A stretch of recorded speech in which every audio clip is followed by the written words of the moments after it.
Good morning, Rabbi Cooper. How are you? Good morning. Thanks for having me. Well, it's been only 2 weeks since last time we talked to each other. But of course, this violent killing of Mr. George Floyd took place, and then massive demonstrations against police brutality against African Americans. And you and I belong to generation who came of age during the 60s. And I remember when you were a teenager, you were inspired by Martin Luther King Jr. and all civil rights movement. So with that background, what was your reaction to this recent development? I think like many people here in Los Angeles, very much torn. On the one hand, the overwhelming majority of Americans of all races and faiths responded to this horrible event. We sent out a tweet within 3 hours calling it a homicide immediately. And right now, America is torn between the vision, the guiding vision of a Martin Luther King Jr. of trying to always reach a better America, to find the better part of us, and to bring people together, not because of race or religion, but because of common goal and common decency. That vision today is battered. It's, you might say, under assault. There is a new vision, and the new vision is a more aggressive one that's being presented by many of the demonstrators, most of whom are quite young, many of whom are not Black. This is also generational. And of course, our concerns are twofold from our institution as well. Number one, solidarity with the goals of social justice, inclusion, and also solidarity with law and order. Because while we at the Wiesenthal Center Museum of Tolerance, since the Rodney King riot, have always been a space for community to come together in dialogue with law enforcement, with the political establishment, to find a way forward. And we hope to continue to play that role. That's what we're here for. We're also very, very concerned, I'm personally very concerned, that there is attached to this movement are calls to defund the police. Mm-hmm. When you speak to small business people, African Americans and others in the cities, they're the ones who suffer most when there are no police. So it's a complicated situation.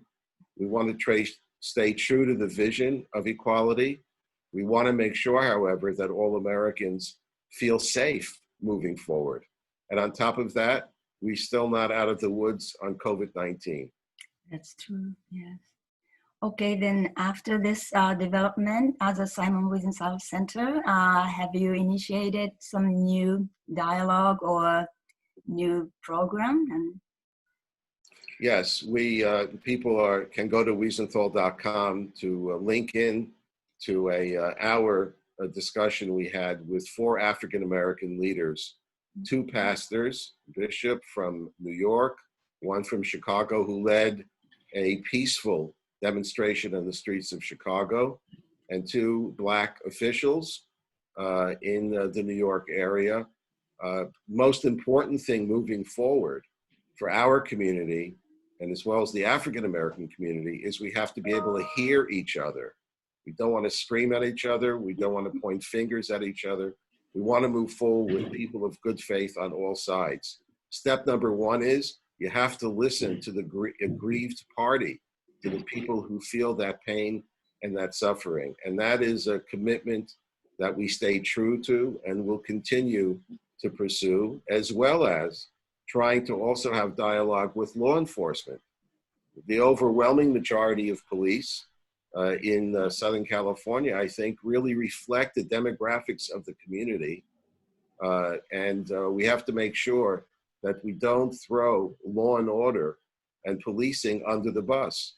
I spoke at a press conference in front of City Hall on Friday in Los Angeles, together with the police chief and with faith leaders. And of course, besides emphasizing our commitment to dialogue and to peace, we also were very explicit. We're against defunding the police. We're for more training of police. And this is not the time to remove hundreds of millions of dollars from a policing budget when you have thousands of businesses destroyed and more thousands of people now out of work.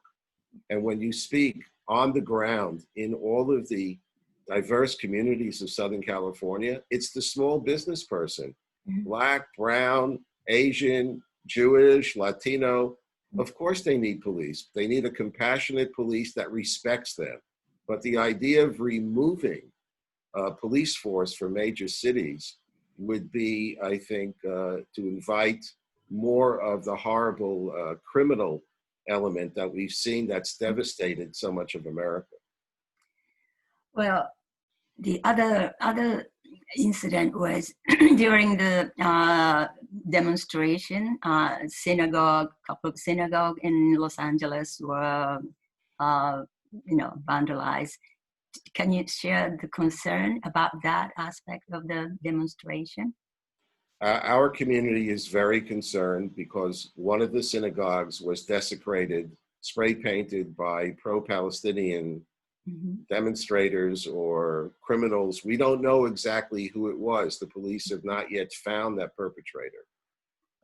And other synagogues and Jewish schools were tagged, not with anti-Semitic graffiti, but with the general anti-police graffiti and the rest. And that took place the very first night after the demonstration, where the Grove was attacked in Los Angeles. And then from there, demonstrators, and among them some looters, went through Beverly Boulevard and La Brea area, which is significantly Jewish.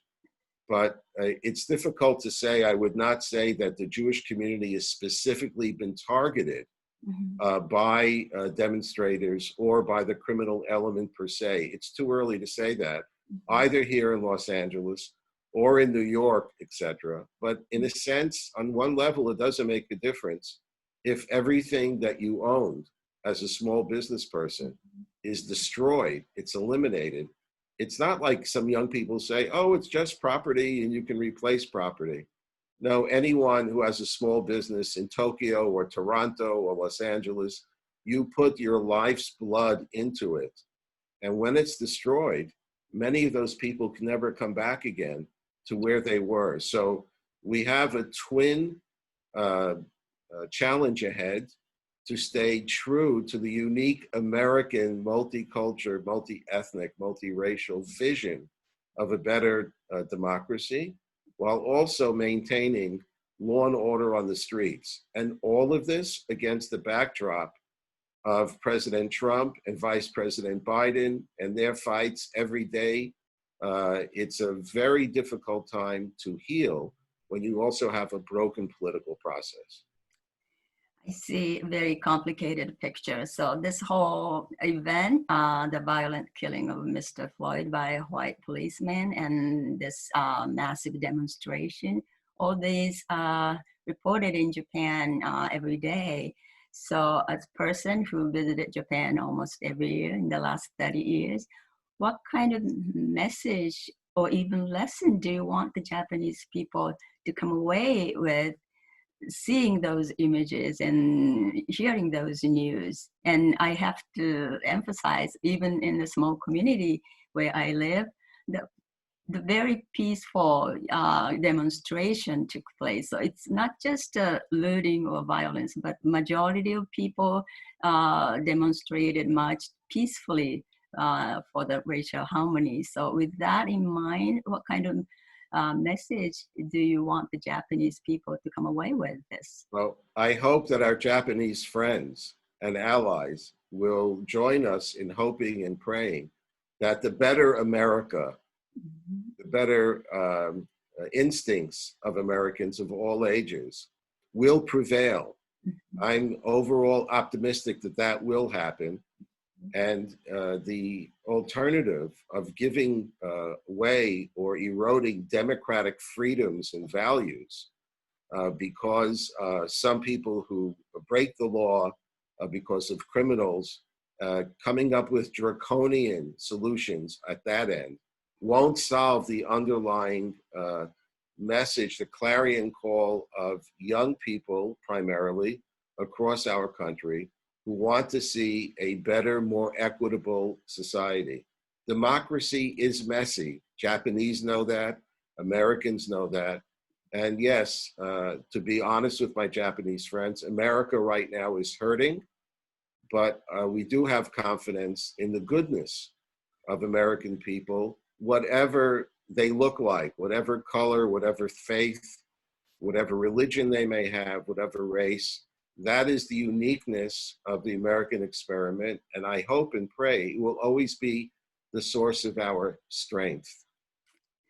Okay, thank you. That's the good message to end with. And thank you so much. I know you are busy, and thank you for taking the time for me. And we'll talk to you soon. Thank you. Thank you, Kinoe.